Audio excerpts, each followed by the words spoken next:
अस्सलाम वालेकुम student, this is Faisal Ashraf. मैं बेटा आपको बायोलॉजी पढ़ाऊँगा।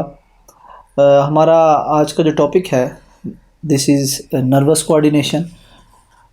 पीएमसी के सिलेबस में नर्वस कोऑर्डिनेशन और केमिकल कोऑर्डिनेशन बड़े प्रोमिनेंट, बड़े इंपॉर्टेंट सिग्निफिकेंट टॉपिक्स हैं। तो नर्वस कोऑर्डिनेशन में सबसे पहले बेटा हम देखते हैं component of nervous coordination. Nervous coordination के कंपोनेंट्स बेटा अगर देखें तो हमारे पास बेसिक इधर इस स्लाइड में बेटा 3 कंपोनेंट्स जो हैं वो आप लोगों को शो किए गए हैं, लेकिन एक्चुअली नर्वस कोऑर्डिनेशन के 5 जो हैं वो कंपोनेंट्स होते हैं। सबसे पहला कंपोनेंट जो होता है दैट इज़ द स्टिमुलस। ठीक है। अच्छा, इंटरेस्टिंग थिंग इज़ दैट कि नर्वस कोऑर्डिनेशन हो या केमिकल कोऑर्डिनेशन, दोनों के कंपोनेंट्स की तादाद ये बिल्कुल सेम है और इनकी डिस्क्रिप्शन भी काफ़ी सारी जो है उनमें सिमिलैरिटीज़ पाई जाती हैं। तो सबसे पहले बेटा देखें नर्वस कोऑर्डिनेशन में सबसे पहला जो कंपोनेंट है that is the stimulus. Stimulus जो है बेटा वो क्या होता है? ये स्टिमुलस बेटा एक्सटर्नल या इंटरनल इन्वायरमेंट में जो भी चेंज आता है ना बेटा, that change is termed as the stimulus. ठीक है। ये स्टिमुलस एक्सटर्नल इन्वायरमेंट में भी हो सकता है और इंटरनल इन्वायरमेंट में भी हो सकता है। अच्छा बेटा, अब इस स्टिमुलस को रिसीव करेंगे, इस स्टिमुलस को बेटा रिसीव करेंगे रिसेप्टर्स। ठीक है। रिसेप्टर्स जो है वो जो भी एक्सटर्नल या इंटरनल इन्वायरमेंट में चेंज होता है बेटा उसको रिसीव करते हैं। ठीक है। और रिसेप्टर ने फिर बेटा वो मैसेज जो है वो पहुंचा देना होता है। रिसेप्टर से जो भी स्टिमुलस होता है उसको पिक करते हैं न्यूरॉन्स। ठीक है। न्यूरॉन्स बेटा हमारे ये कोऑर्डिनेटर्स में आ जाएंगे। ठीक है। और इन्होंने फिर न्यूरॉन्स ने सारे मैसेज की जो भी जांच पड़ताल है, इंटरप्रिटेशन है बेटा वो करनी है और न्यूरॉन से फिर मैसेज जो है वो पहुंचता है इफेक्टर तक। ठीक है बेटा। तो पहला जो हमारा बेसिक जिसकी हम डिस्क्रिप्शन पढ़नी है ज़्यादा वो रिसेप्टर है बेटा, पहला कंपोनेंट स्टिमुलस के बाद। फिर हम न्यूरॉन्स को पढ़ेंगे, न्यूरॉन्स के बाद मैसेज जो है वो इफेक्टर के पास जाएगा और इफेक्टर ने अल्टीमेटली बेटा रिस्पॉन्स शो करना होता है। ठीक है। जो भी स्टिमुलस था उसके लिहाज से बेटा रिस्पॉन्स शो कर देंगे। तो ये नर्वस कोऑर्डिनेशन के बेसिक कंपोनेंट्स हैं बेटा। आइए अभी हम सबसे पहला कंपोनेंट रिसेप्टर को स्टडी करते हैं। रिसेप्टर के लिए को स्टडी करने से पहले बेटा इधर हम एक MCQ से स्टार्ट करते हैं। देखिएगा बेटा यहाँ पर 4 ऑप्शन देता हूँ। रिसेप्टर,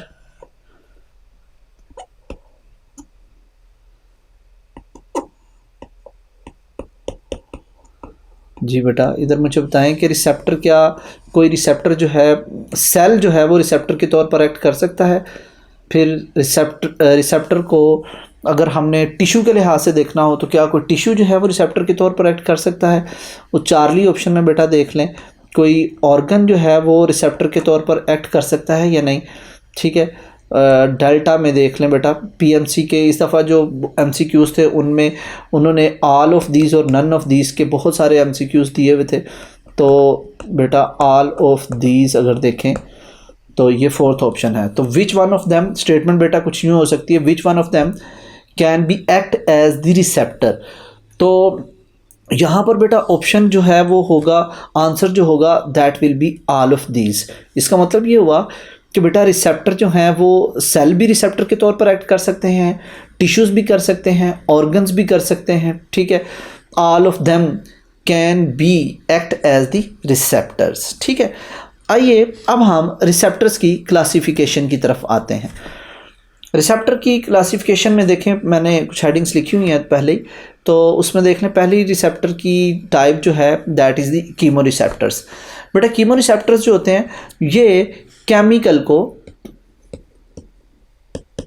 जो भी केमिकल होगा बेटा उसको रिसीव करते हैं। ठीक है। अब वो केमिकल कौन कौन सा हो सकता है? ब्लड के अंदर बेटा ऑक्सीजन का लेवल, ब्लड में कार्बन डाइऑक्साइड का लेवल, ब्लड के अंदर ब्लड ग्लूकोज कंसंट्रेशन। ठीक है पुत्र। और इसके अलावा अमीनो एसिड देख लें अगर, तो ये सारे के सारे केमिकल्स हैं बेटा। इन सब केमिकल्स को जो रिसीव करते हैं उन्हें हम कीमो रिसेप्टर्स कहते हैं। ठीक है बेटा। और कीमो रिसेप्टर जो हैं वो जनरली हाइपोथैलेमस के अंदर प्रेजेंट होंगे।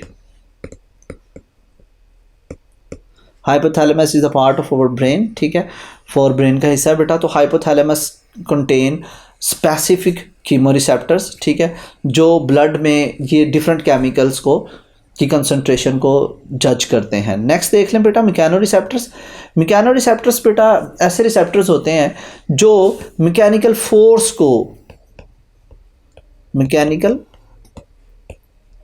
को जो है वो परसीव करते हैं, रिसीव करते हैं, ठीक है बेटा। मैकेनिकल फोर्स कौन सी हो सकती है?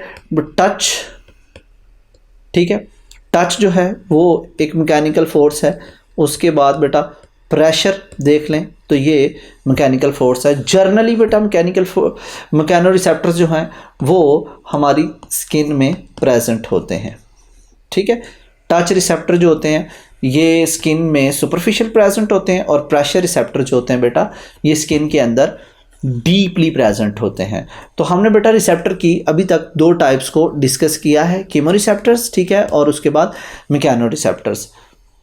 जी बेटा अब देखें नेक्स्ट स्लाइड में बेटा देख लें रिसेप्टर्स की कुछ और टाइप्स बेटा आपके सामने हैं। तो फोटो रिसेप्टर्स अगर देखें तो फोटो रिसेप्टर को बेटा हम इलेक्ट्रोमैग्नेटिक रिसेप्टर्स भी कहते हैं। इलेक्ट्रोमैग्नेटिक रिसेप्टर्स भी कहते हैं। क्यों बेटा? क्योंकि ये फोटो रिसेप्टर ऐसे रिसेप्टर होते हैं जो फोटोन्स को, सनलाइट को या लाइट को रिसीव करेंगे, ठीक है। तो लाइट इलेक्ट्रोमैग्नेटिक है, तो इसलिए फोटो रिसेप्टर का दूसरा नाम इलेक्ट्रोमैग्नेटिक रिसेप्टर भी है। इसकी अगर मैं आपको एग्जांपल बताऊं तो प्यारे बेटा याद रखिएगा, हमारी आई के अंदर रेटिना जो कि फंक्शनल लेयर है, उस रेटिना के अंदर रोड्स एंड कौन सेल्स होते हैं बेटा, ठीक है। इन सेल्स में एबिलिटी होती है कि ये लाइट को रिसीव करते हैं, ठीक है, और फिर न्यूरॉन्स के थ्रू मैसेज जो है वो हमारे ब्रेन तक पहुंचता है और हमें दिखाई देता है। थर्मो रिसेप्टर बेटा नाम में ही इसके काम छुपा हुआ है, ठीक है। थर्मो का मतलब हीट, ठीक है, तो ये हीट को परसीव करते हैं, हीट को रिसीव करते हैं बेटा। ऐसे रिसेप्टर्स को हम थर्मो रिसेप्टर कहते हैं। Definitely they are also present inside the skin.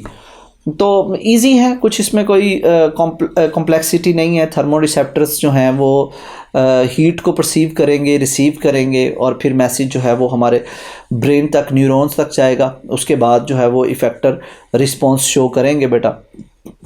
Next देखें, अच्छा, थर्मो रिसेप्टर्स जो हैं इसको आप लोगों ने एफएससी में 15 चैप्टर के अंदर बेटा पढ़ा होगा। जब बॉडी के बाहर एक्सटर्नल इन्वायरमेंट में टेम्परेचर ज़्यादा होता है या बाहर टेम्परेचर कम होता है तो किस तरीके से हमारी बॉडी थर्मो रेगुलेशन करती है, फिर ब्लड वेसल्स कैसे वैज़ोकंस्ट्रिक्शन होती है और कैसे वैज़ो डायलेशन होती है, और फिर बाद में स्वेट ग्लैंड के लिहाज से और एडिपोज टिश्यू के लिहाज से किस तरीके से वो रिस्पॉन्सिबल होते हैं थर्मो रेगुलेशन में।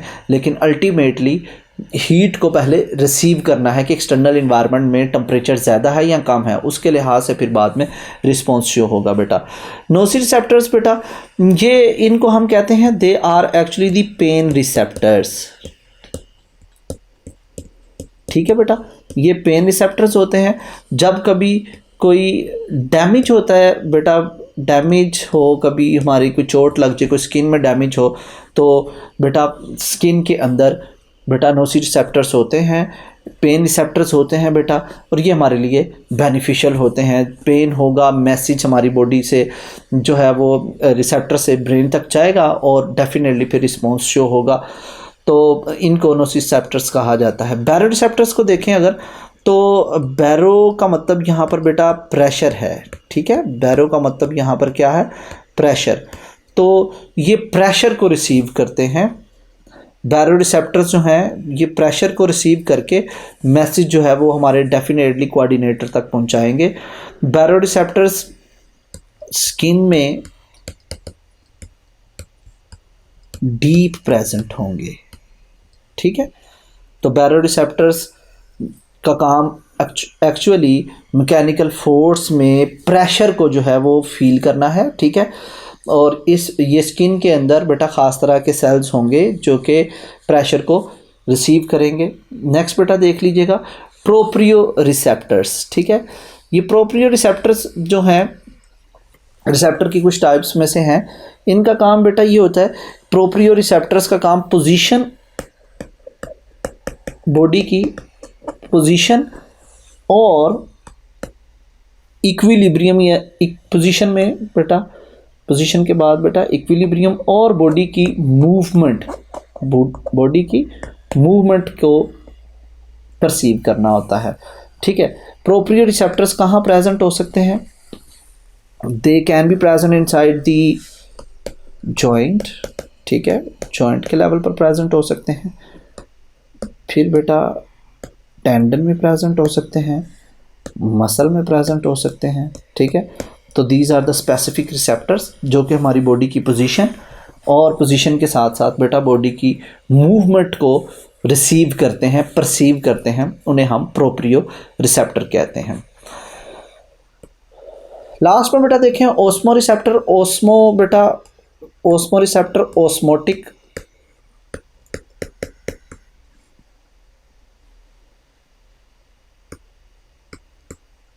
ओस्मोटिक प्रेशर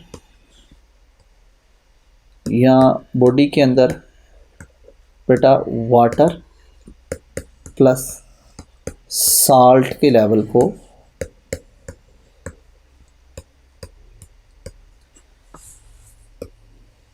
परसीव करते हैं, ठीक है। ओस्मो रिसेप्टर बेटा प्रेजेंट होते हैं हमारे हाइपोथैलेमस में,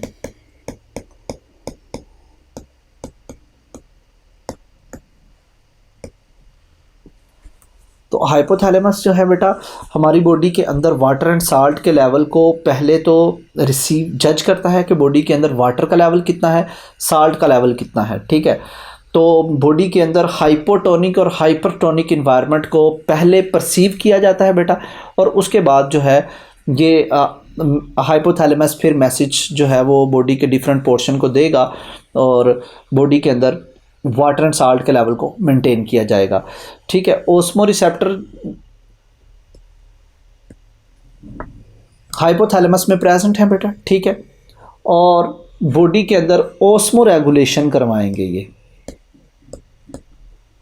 ओस्मो रेगुलेशन में हेल्प करेंगे, ठीक है। जैसे मैं अगर आपको एक छोटी सी एग्जांपल दूं बेटा, बाहर अगर टेम्परेचर ज़्यादा है तो हमारा जो हाइपोथैलेमस है उस टेम्परेचर को जब जज करेगा तो बॉडी के अंदर वाटर के लेवल, बाहर टेम्परेचर ज़्यादा होने की वजह से थर्स्ट सेंटर को स्टिमुलेट हो जाते हैं, वाटर इनटेक ज़्यादा होगा। जब वाटर इनटेक ज़्यादा होगा, ठीक है, तो हाइपोथैलेमस इस बॉडी के इन्वायरमेंट को जज कर लेंगे कि बॉडी के अंदर हाइपोटोनिक इन्वायरमेंट है, ठीक है। अल्टीमेटली ये मैसेज जो है हाइपोथैलेमस से जो है वो एडीएच की प्रोडक्शन जो है वो कम हो जाएगी और वाटर रीअब्जॉर्प्शन कम होगी और डाइल्यूट यूरिन जो है वो प्रोड्यूस करवाया जाएगा, ठीक है बेटा। तो these are the basic receptors जो कि आप तमाम बच्चों को एंटी टेस्ट के लेवल पर कम से कम इनका पता होना चाहिए बेटा। देखें फर्स्ट स्लाइड को अगर हम देखें दोबारा से, तो मैंने बेटा आगाज़ में बताया आपको कि नर्वस कोऑर्डिनेशन के जो कंपोनेंट्स हैं उन कंपोनेंट्स में सबसे पहले रिसेप्टर्स, स्टिमुलस को अगर हम छोड़ दें, ठीक है, स्टिमुलस डेफिनेटली होता है, ठीक है, उसके बाद रिसेप्टर्स आते हैं, रिसेप्टर्स के बाद न्यूरॉन्स और न्यूरॉन्स के बाद इफ़ेक्टर्स आते हैं, ठीक है। हमने प्यारे बेटा इधर डिस्कस कर लिया है कि रिसेप्टर्स क्या होते हैं, ठीक है। तो रिसेप्टर्स मैंने आपको इनिशियली बता दिया है कि रिसेप्टर्स जो हैं वो सेल हो सकते हैं, टिश्यूज़ हो सकते हैं, ऑर्गन्स हो सकते हैं। सेल्स में अगर देखें तो वो न्यूरॉन्स और न्यूरॉन एंडिंग्स भी हो सकती हैं, ठीक है। तो रिसेप्टर्स का काम जो स्टिमुलस होगा बेटा उस स्टिमुलस को रिसीव करना, परसीव करना है, ठीक है, और मैसेज अल्टीमेटली रिसेप्टर्स से जो है वो न्यूरॉन्स तक पहुंचता है और न्यूरॉन फिर बाद में उस मैसेज को नर्व इम्पल्स के थ्रू आगे जो है वो लेकर जाता है। तो बेटा this is all about today's lecture. Receptor जो है वो यहाँ पर कंप्लीट होता है। नेक्स्ट लेक्चर में हम नर्वस कोऑर्डिनेशन का नेक्स्ट कंपोनेंट न्यूरॉन को स्टडी करेंगे बेटा।